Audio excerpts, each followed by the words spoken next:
Sports Illustrated reported that nearly 80% of former NFL players since 2009 are bankrupt or in severe financial distress within 3 years of retirement. There was some debt run up by a family member. Family members, financial advisors, and others put a target on their backs. Vince Young signed a $35 million contract and by 2014 was filing for bankruptcy with just over $500,000 in assets and up to $10 million in debt. It was embarrassing when you didn't know what bankruptcy was all. Adrian Peterson earned $103 million over his career and was ordered to turn over assets to pay $12 million he still owed. Bro, you made $100 million. Terrell Owens made nearly $80 million and ended up filing for bankruptcy. Me just not being smart enough, responsible enough to be on top of my financial situation. And Clinton Portis lost millions to advisors he trusted. But life after football led to bankruptcy and almost drove him to murder. We're not just going through individual stories. We're going by how a lot of players actually end up in this situation and how a few make it out.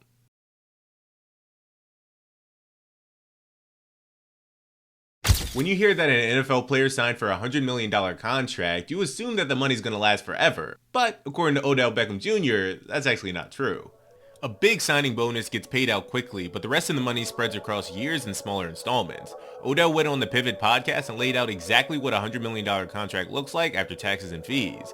If I didn't have a dollar in my account right here today as we speak, I'm going to be straight for the rest of my life. He said a 5-year, $100 million deal actually works out to about $12 million a year in spendable income.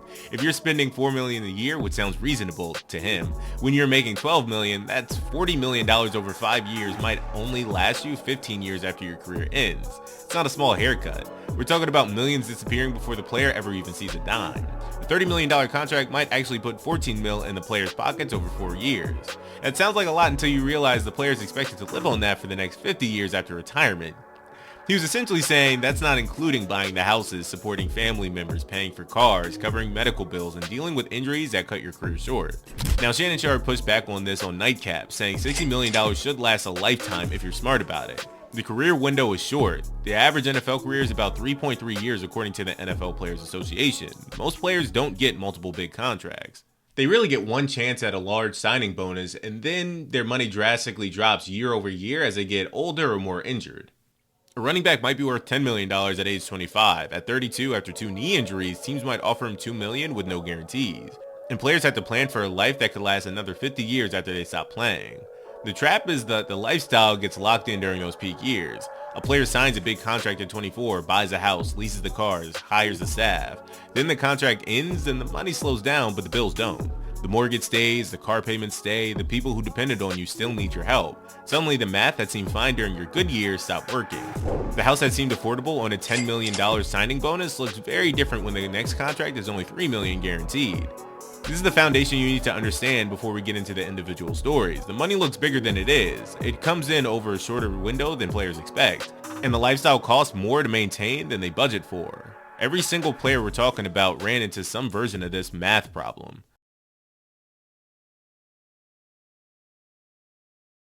Vince Young was supposed to be the future of the Tennessee Titans. He came out of the University of Texas in 2006, where he won a national championship and finished second in the Heisman voting.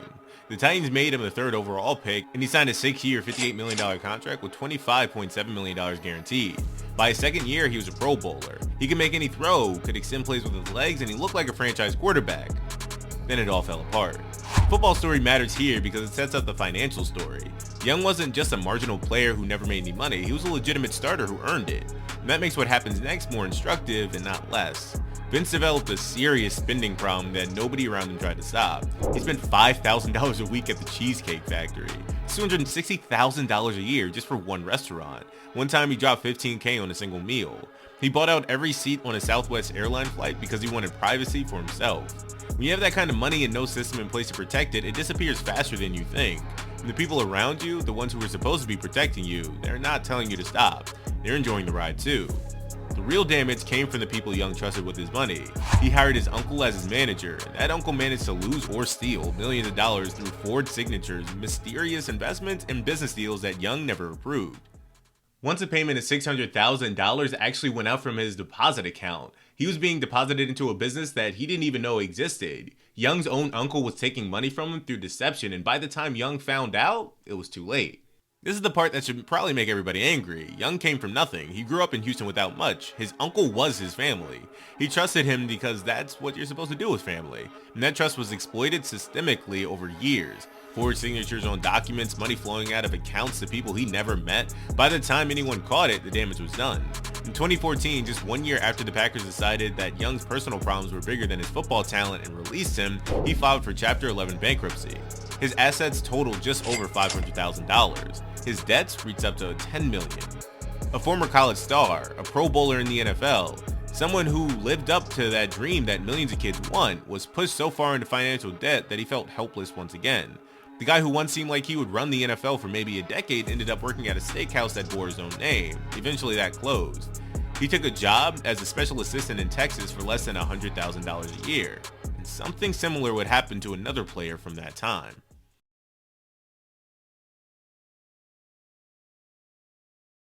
Warren Sapp was one of the most dominant defensive tackles of his generation. He came into the league as a 12th overall pick in 1995 with Tampa Bay and won Defensive Player of the Year in 1999. He was a key part of the Buccaneers team that won Super Bowl 37 in the 2002 season. He made 7 Pro Bowls. He was inducted into the Pro Football Hall of Fame in 2013. Over his 13-year career, he earned nearly $60 million. And in April of 2012, just months before his Hall of Fame induction, Warren Sapp filed for Chapter 7 bankruptcy. He listed $6.7 million in debt. The system was about to honor him as one of the greatest players in NFL history, and he was simultaneously being pursued by creditors who were seizing his assets. The money problems came from a combination of things. Divorce settlements ate into his earnings. Yep. Child support obligations were massive. Real estate investments went bad. Been there. The spending was extravagant. When you're making millions and nobody teaches you how to manage it, the lifestyle can get ahead of the income. Sapp was famous for being a showman. He was loud. He was flashy. He was one of the most recognizable personalities in the league. That persona has costs, the cars, jewelry, parties, the people that are surrounded around you. It makes it almost impossible to maintain once your career actually stops. The bankruptcy auction revealed exactly how far Sapp had fallen. He sold a Super Bowl ring. His Miami championship ring sold. He had 240 pairs of Jordan shoes that he had collected, each worth about $6,000, and they all got liquidated. A $2,250 watch, a lion skin rug, a large painting of a nude woman. All of it went. Warren had spent years at that level that required massive monthly income to maintain, and when the income stopped, creditors came. Everything he had accumulated had to be sold off to pay debts he couldn't cover. At the time of bankruptcy, Sapp was earning $45,000 a month as an NFL Network analyst. That sounds decent, but after the garnishments from his bankruptcy proceedings, he was taking home very little of it. The network publicly warned him after the filing became public, and the guy who was once one of the most recognizable personalities in the NFL ended up working as a graduate assistant coach for the Colorado Buffaloes, mentoring young players for $150,000 a year. A Hall of Famer teaching college kids how to play defensive tackle because he needed the job.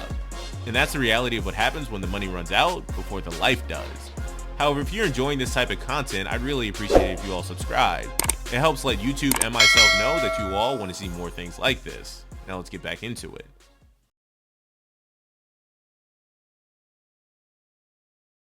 The thing about NFL financial disasters is that they're not the exceptions, they're the patterns. Adrian Peterson made $103 million over his career and was still ordered to turn over assets to pay $12 million in debt.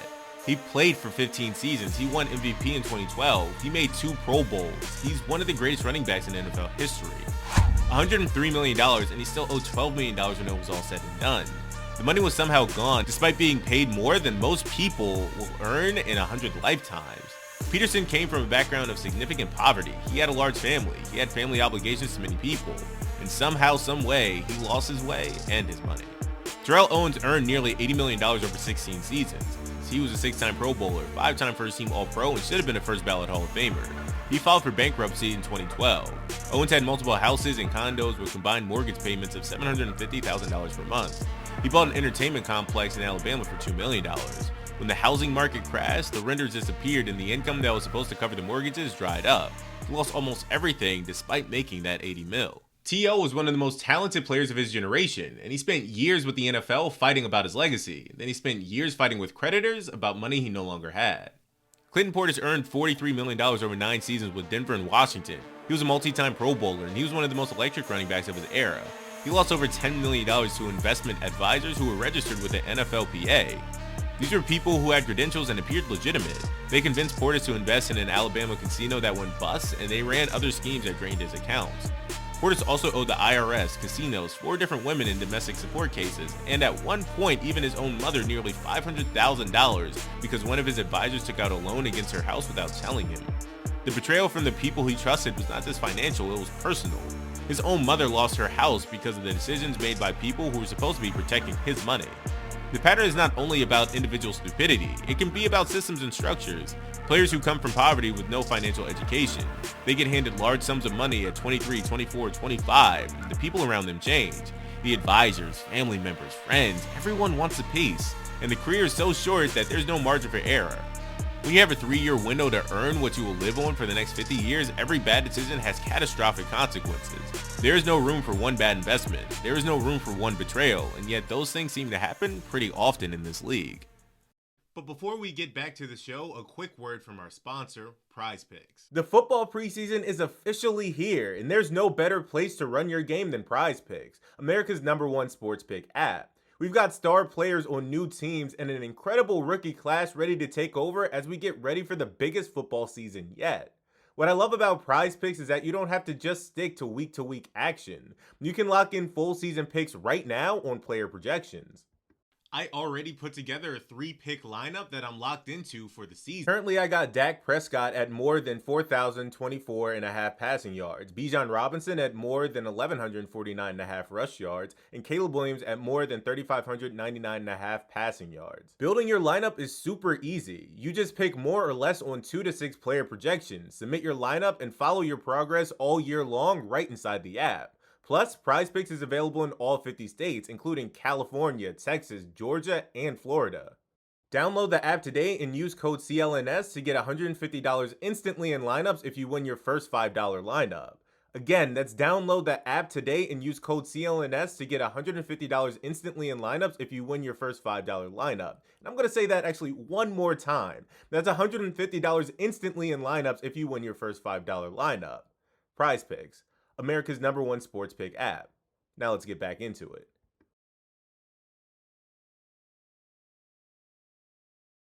That 3-year to poverty rule is real and it's insane. That is not a small subset of people who made bad decisions. That's the majority, 4 out of 5. When 4 out of 5 people in any profession end up in financial disaster, you have a systemic problem, not an individual one. Most NFL players grew up with nothing. They didn't have parents who taught them about compound interest or index funds or asset allocation. They had parents who were working multiple jobs just to keep the lights on. And then suddenly, they signed a contract for millions of dollars. They're supposed to know how to manage it. Nobody teaches you how to handle a $10 million check when you have never had a bank account with more than $1,000 in it. The financial literacy gap is enormous, and it's not entirely the player's fault. They're never taught this stuff. They were taught to play football, and that's exactly what they did. The career window is brutal. Even for players who get second contracts, the big money years are concentrated in short periods. A player who might earn $50 million over 7 years, but that includes years where they made $1 million, years where they made $500K or even less. The big signing bonus might be $15 mil, and that has to last for the next 40 years of life after football. It's enough to live modestly over for 40 years if you invest it carefully. It's not enough to live a wealthy lifestyle, maintain a mansion, employ staff, drive luxury cars, and support an extended family for 4 decades. And yet, that's exactly what most players try to do. Bad advice is everywhere. The investment advisors who ran Clinton Portis' money were registered with the NFLPA. They were running a scheme specifically designed to separate athletes from their money. Players trust people in suits because that's what they're taught to do. Coming from inner city communities, they were taught to trust authority, and a financial advisor in a nice suit feels like someone who can be trusted. Portis himself said it best. He noted that he doesn't wear a suit and tie because every time someone comes in with a suit and tie, you think it's an authority. You think he's smarter than me. He's not smarter than me. That quote should be a required reading for every young player entering the league. The person who looks the most professional can often be the one that's working you the hardest. Friends and family pressure is enormous. When you come from nothing and suddenly have millions, everyone you grew up with needs something. Your cousin needs a job. Your friend's mother needs help with rent. Your high school teammate has a business idea that's gonna go bust, but it needs funding. Your church needs donation for AC or parking lot or whatever. Your community needs support, and saying no feels like betraying where you came from. But every time you say yes to someone, you're committing to a monthly expense that continues after the career ends. The loans you make never get paid back. The business you funded never became profitable. The help you gave became expected, and then it became required, and then it becomes a source of resentment when you can no longer provide it. Ron Johnson, who played for the Ravens, Bears, and Redskins and had his career cut short by injury, put it simply. He said a lot of guys struggle mentally with identity, to struggle with who they're going to be after the league. That loss of identity makes it hard to make rational financial decisions because spending is the last connection to the version of yourself that mattered.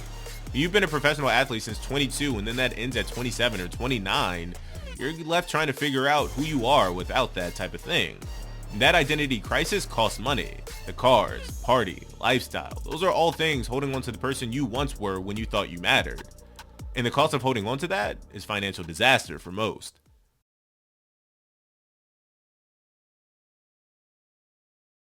But not everybody loses everything. That 1 out of 5 actually manages to keep their money and invest it properly. Tom Brady famously left money on the table multiple times. He took below market contract with the Patriots that allowed the team to keep building around him.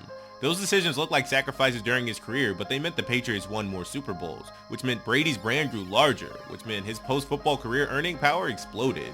The TB12 brand, the endorsements, the investments, the ownership stake in the Las Vegas Raiders that he received.